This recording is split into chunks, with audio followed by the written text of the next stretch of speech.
বন্ধুরা আমার চ্যানেলে আপনাদের সবাইকে স্বাগত। বন্ধুরা আজকে আমি আলোচনা করব কোনো ডবল ডোর ফ্রিজের যদি কোনো কারণে টাইমার, বায়োমেটাল এবং হিটার অথবা থার্মোস্ট্যাট সুইচ যদি খারাপ হয়ে যায় তাহলে কি দেখা যাবে। তাহলে দেখা যাবে যে কুলিং কয়েল বা এভাপোরেটরে প্রচুর পরিমাণে বরফ জমে গেছে বা আইস প্রবলেম দেখা দেবে। অর্থাৎ ডিফ্রস্ট যদি ঠিকমতো না হয় তাহলে কুলিং কয়েল বা এভাপোরেটরে ডবল ডোর ফ্রিজে আইসের প্রবলেম দেখা দেবে। এবং বন্ধুরা সেই আইস গলাবার কিভাবে পদ্ধতিতে আমরা গলাতে পারি, সেই গলাবার যে পদ্ধতি আছে সেই পদ্ধতি সম্বন্ধে আজকে আমি বিস্তারিতভাবে আলোচনা করব। আর বন্ধুরা আমার চ্যানেলটি আপনারা যারা এখনও পর্যন্ত সাবস্ক্রাইব করেননি তাদের কাছে আমার বিনীত অনুরোধ আমার চ্যানেলটি সাবস্ক্রাইব করার জন্য। চলুন বন্ধুরা ভিডিওটি শুরু করা যাক। বন্ধুরা কোনো কারণে যদি টাইমার, বায়োমেটাল, হিটার অথবা থার্মোস্ট্যাট সুইচ যদি খারাপ হয়ে যায় তাহলে ডবল ডোর ফ্রিজের একটি কমন প্রবলেম হলো ডিফ্রস্ট প্রবলেম। আর এই ডিফ্রস্ট যদি ঠিকমতো না হয় তাহলে কুলিং কয়েলে প্রচুর পরিমাণে আইস জমে যায়। এবং বন্ধুরা প্রচুর পরিমাণে আইস জমার ফলে কি হয়, ডবল ডোর ফ্রিজের বা রেফ্রিজারেটরের নিচের পোর্শনে ঠান্ডা নামা সম্পূর্ণ বন্ধ হয়ে যায়। কারণ বন্ধুরা প্রচুর পরিমাণে আইস জমে যাওয়ার ফলে নিচে ঠান্ডা যাওয়ার জন্য যে পথটি থাকে বা যে হোলটি থাকে সেই হোলটি বরফে সম্পূর্ণ ঢেকে যায়।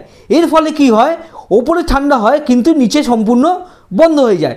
আর এই বন্ধুরা প্রচুর পরিমাণে যে বরফ এখানে জমে বা আইস জমে থাকে সেই আইস গলাবার যে পদ্ধতি থাকে সেই পদ্ধতি সম্বন্ধে আজকে আমি বিস্তারিতভাবে আলোচনা করব।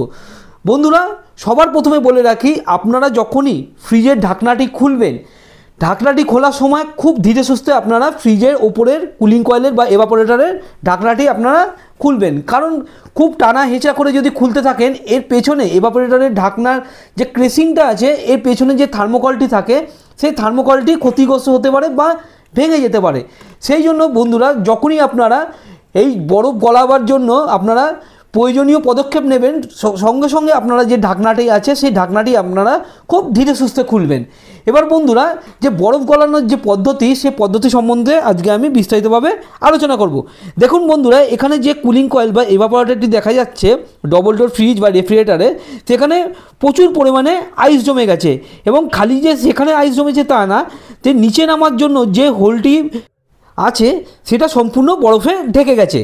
আর বন্ধুরা একটা ভুল বন্ধুরা অনেকেই করে, যারা যারা প্রথম রেফ্রিজারেটরের কাজ শিখছে তাদের মধ্যে ধারণা থাকে যে প্রচুর পরিমাণে বরফ জমে গেছে, এই বরফ কোনো কিছু খোঁচা দিয়ে, যে ধরুন স্ক্রুড্রাইভার বা অন্য কিছু শক্ত জাতীয় জিনিস দিয়ে খোঁচা দিয়ে সে বরফ ভাঙার চেষ্টা করে বা আইসটি ভাঙার চেষ্টা করে। কিন্তু বন্ধুরা এই পদক্ষেপটি সম্পূর্ণ ভুল। কোনো দিন আপনারা, সবসময় বলছি, কোনো কিছু শক্ত জিনিস দিয়ে বরফ ভাঙার চেষ্টা করবেন না বা বরফ গলানোর চেষ্টা করবেন না। সব সময় সঠিক পথ অবলম্বন করবেন। কারণ আপনারা যদি কোনো কিছু শক্ত জিনিস দিয়ে আপনারা বরফ ভাঙার চেষ্টা করেন তাহলে যে কুলিং কয়েলটি আছে বা এভাপোরেটরটি আছে এর পাইপ অ্যালুমিনিয়ামের হয় এবং এটি খুব হালকা এবং খুব নরম হয়। কোনো কারণে যদি খোঁচা লাগে তাহলে সেখান থেকে গ্যাস বেরিয়ে যাওয়ার সম্ভাবনা থেকে থাকে। সেই জন্য বন্ধুরা সঠিক পদ্ধতিতে বরফ এখানে গলাতে হবে। আর বন্ধুরা কী পদ্ধতিতে আপনারা বরফ গলাবেন চলুন বন্ধুরা সেই সম্বন্ধে বিস্তারিতভাবে জেনে নেওয়া যাক। বন্ধুরা সবার প্রথমে একটি পাত্রে কিছুটা জল নেবেন এবং এই জল প্রচণ্ড পরিমাণে গরম করবেন। বন্ধুরা দেখবেন যাতে এই জলটি ঠিক মতন ফুটন্ত হয়। কারণ ফুটন্ত যদি জল না থাকে, কারণ যে এভাপোরেটর বা কুলিং কয়েলের মধ্যে বরফ থাকে সেই বরফ শক্ত আকারে বা নরম আকারেও থাকতে পারে। আপনারা যখনই আপনারা জল ব্যবহার করবেন প্রচণ্ড গরম জল ব্যবহার করবেন এবং গরম জলের সাথে আপনারা একটি এরকম খালি বোতল নেবেন। দেখুন আমি একটি বোতল নিয়েছি এবং বোতল নেওয়ার সাথে সাথে আপনারা একটি পাইপ নেবেন। পাইপটা জানি একটু ছোট আকারের হয়, 1 থেকে 1.5 ফুটের একটি পাইপ নেবেন। দেখুন এরকম সাইজের একটি পাইপ নেবেন এবং পাইপটি নিয়ে রেফ্রিজারেটরের যে পিছনের অংশে দেখুন যেখান দিয়ে ওয়াটার ড্রেনেজ যে লাইনটি আছে সেই ড্রেনেজ লাইনে যদি কোনো পাইপ লাগানো থাকে সেই পাইপটি খুলে মূল যে ড্রেনেজ লাইন যেখান থেকে রেফ্রিজারেটরের সমস্ত জল ওয়াটার লাইনের বরাবর আপনার যে ওয়াটার ট্রে আছে সেই ওয়াটার ট্রেতে পড়ে, সেখানে এই পাইপটি আমি যুক্ত করে নেব।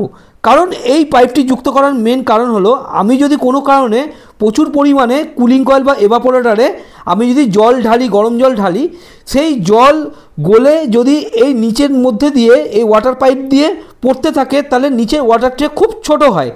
সেই কারণে আমি একটি পাইপ নিয়ে নিয়েছি এবং এই পাইপের মধ্যে আমি দেখুন একটি বোতল এখানে ঢুকিয়ে রেখে দিয়েছি, যাতে সেই গরম জল গলে গিয়ে বরফের সাথে গলে গিয়ে সমস্ত জল এবং পাইপলাইনে যদি কোনো ময়লা থাকে এই বোতলে গিয়ে স্টোর হয়।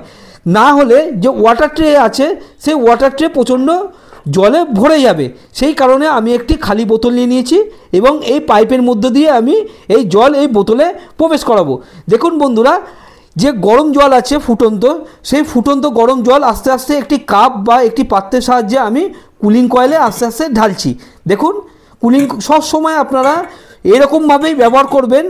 পাত্রের মধ্যে দিয়ে জল একটি কাপের সাহায্যে দেখুন আমি পুরো কুলিং কয়েল বা এভাপোরেটরের মধ্যে দিয়ে আমি ঢালছি এবং যে এখানে বরফ আছে সেই বরফগুলো দেখুন মেল্ট হয়ে বা গলে গিয়ে পিছনে যে বোতল আছে সেই বোতলে গিয়ে সমস্ত জলটি স্টোর হবে। আর বন্ধুরা, আপনারা যতক্ষণ না পর্যন্ত কুলিং কয়েল বা এভাপোরেটরের মধ্যে বরফ গলবে ততক্ষণ পর্যন্ত আপনারা জল ঢেলে যাবেন। পারলে একবার ছেড়ে দুবার, দুবার ছেড়ে তিনবার, যতবার দরকার ততবার আপনারা জল গরম করবেন। কারণ এখানে যদি কোনো কারণে বরফ থেকে থাকে বন্ধুরা, সেই কিন্তু একই রকম প্রবলেম হবে। সেই জন্য যতক্ষণ না পর্যন্ত এখানে বরফ বা আইস এখানে জমে আছে, সেই আইসগুলো যতক্ষণ না পর্যন্ত গলে যায় ততক্ষণ পর্যন্ত আপনারা গরম জল এখানে ঢালতে থাকবেন।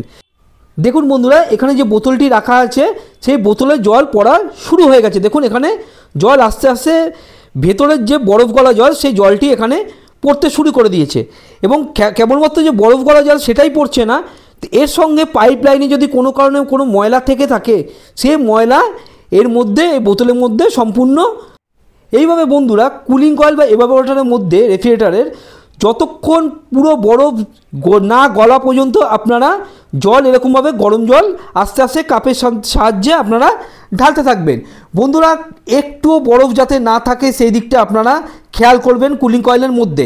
আর বন্ধুরা, একটা কথা আপনাদের বলে রাখি, কোনো কারণে যদি পিছনে নাইলি দিয়ে অর্থাৎ ড্রেনেজ লাইন দিয়ে যদি জল না পড়ে বন্ধুরা আপনারা কিন্তু সব সময় একটি তার, কেবিলের তার হোক বা মোটা একটি তার যেটা শক্ত আছে সেই তার, সেরকম তার বন্ধুরা আপনারা সবসময় কাছে রাখবেন। দেখুন বন্ধুরা, আমি আপনাদের দেখাচ্ছি। দেখুন আমার হাতে একটি তার আছে, এটি কেবিলের তার। এরকম একটি কেবিলের তার আপনারা সবসময় আপনারা কাছে রাখবেন। কারণ বন্ধুরা, এমনও হতে পারে আপনারা কুলিং কয়েল বা এভাপোরেটরে আপনারা বরফ গলাবার জন্য জল ঢালছেন, কুলিং কয়েল বা এভাপোরেটরে বরফ গলে গেছে, কিন্তু সেই গলে যাওয়ার জল পিছন দিক দিয়ে না বেরিয়ে সামনের দিক দিয়ে বেরিয়েছে। ড্রেনেজ লাইনের মুখে প্রচণ্ড ময়লা জমে থাকার কারণে এটি হতে পারে বন্ধুরা। সেই জন্য সবার প্রথমে যে তারটি আছে, আমার হাতে যে তার আছে, সেই তারটি দিয়ে ড্রেনেজ লাইনে কোনো রকম যদি জল জমে থাকে তাহলে এই তারটি, যে ড্রেনেজ লাইন আছে পিছনের দিকে, সেই ড্রেনেজ লাইন দিয়ে তারটি ঢুকিয়ে খোঁচাতে হবে এবং খুঁচিয়ে ময়লা সম্পূর্ণ ক্লিয়ার করতে হবে। যদি বন্ধুরা ময়লা সম্পূর্ণ ক্লিয়ার না করেন বন্ধুরা, সামনের দিক দিয়ে জল বেরোবে, পেছন দিক দিয়ে কোনো মতেই জল বেরোবে না। আর বন্ধুরা একটা কথা বলে রাখি, সামনের দিক দিয়ে যদি জল বেরোয় আর পেছন দিক দিয়ে যদি জল না বেরোয় ময়লা আটকে থাকার কারণে, আপনারা যতই টাইমার, বায়োমেটাল বা হিটার চেঞ্জ করেন তাহলে সে ফলস্বরূপ একই রকম আপনাদের প্রবলেম এর সম্মুখীন হতে হবে।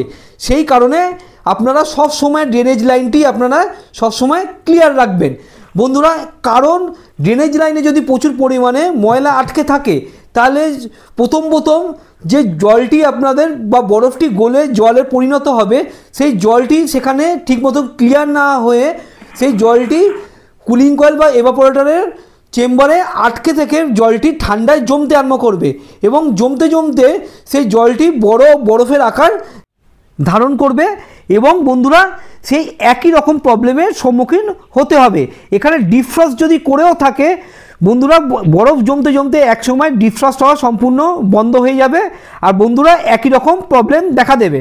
সেই জন্য বন্ধুরা আপনারা যখনই কুলিং কয়েল বা এভাপোরেটরে আপনারা বরফ গলাবেন সবসময় ড্রেনেজ লাইনটি ক্লিয়ার রাখবেন এবং সঠিক পদ্ধতিতে বরফ গলাবেন।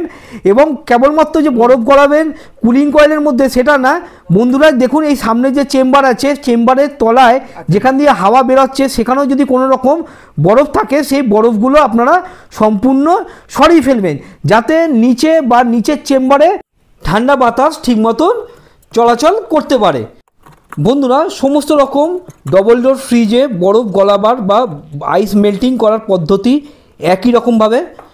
বন্ধুরা, আমার ভিডিওটি আপনাদের কেমন লাগলো অবশ্যই কমেন্টস করে জানাবেন। এবং বন্ধুরা, আমার ভিডিওটি যদি আপনাদের ভালো লেগে থাকে তাহলে লাইক, শেয়ার এবং সাবস্ক্রাইব করার জন্য আপনাদের কাছে অনুরোধ জানানো হলো। এবং বেল আইকনটি বন্ধুরা অবশ্যই টিপবেন নতুন নতুন ভিডিও পাওয়ার জন্য। আর বন্ধুরা, পরের ভিডিওতে আপনাদের সাথে আমার আবার দেখা হবে।